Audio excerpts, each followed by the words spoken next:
the Taste of the Danforth, we know, is possibly in jeopardy. And so for more on what this means to restaurants and businesses, we're joined by Erin Gamelan. She's the owner of Louis Cipher on the Danforth. Thank you so much for joining us.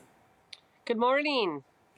We know that the Danforth, a Greek town, is super popular all year round. But can you explain to us why the Taste of the Danforth is so important to restaurants in Greek town?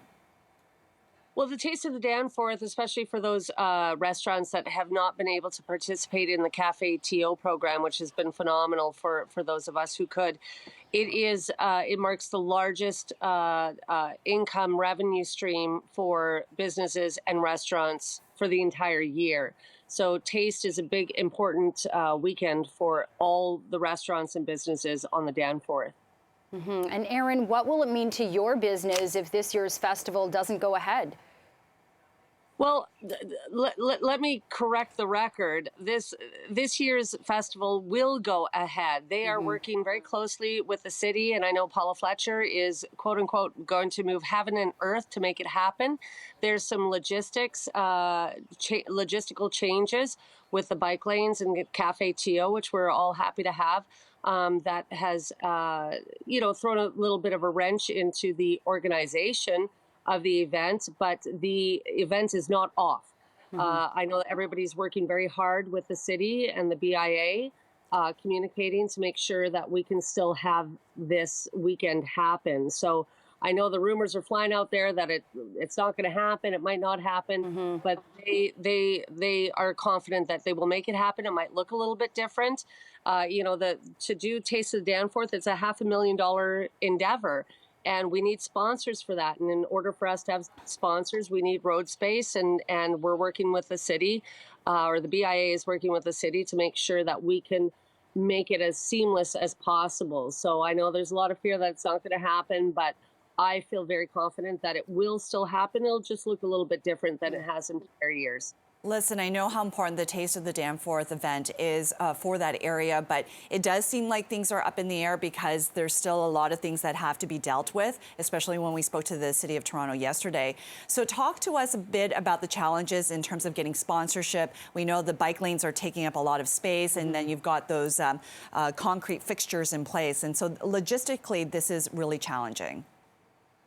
Well, the challenge is we need to move those borders, the cement blocks, the flower beds out of the way in order for us to have 2 lanes of emergency traffic down the middle of the lane. And right now the city is unwilling to move those, even if it's just to the curbside.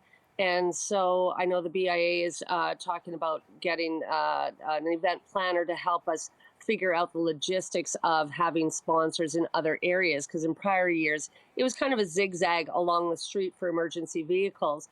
The city isn't allowing that right now, and the transportation is also presenting a challenge on what they need, as well as our local councillor of what she's willing to do and not do. So there's a lot of talks right now of how to make this work so that we are able to have all the sponsors participate, because that's what pays for this event. And without the sponsors, to get out 1.5 million people to come out to an event, we need everybody involved, and we need those sponsors to come to the table.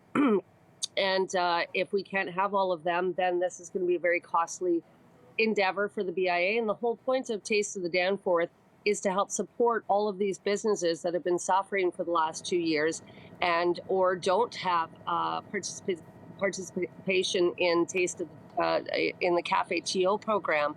So on behalf of the entire Greek town, we want everybody involved, and we want to make this happen for everybody. I'm not on the board myself, but I can certainly speak on behalf of all of the restaurants and businesses in our neighborhood that we definitely want Taste of the Danforth to still happen. I feel confident that they will still make it happen and work with our councillor and transportation to put this on. So I think the rumors are flying pretty high about Taste of the Danforth not happening, but I feel confident that it will happen. It'll just look a little bit different. All right. Well, Erin, I love your optimism. We are all confident and praying that it will happen. And in similar fashion to the Taste of Danforth, we remember before the pandemic, it, of course, has been so hard for many businesses there. Erin Gamelan, owner of Louis Cipher on the Danforth, appreciate your time this morning. I have been optimistic for 2 years, so I'll continue to be. Thank you so much. Thank you.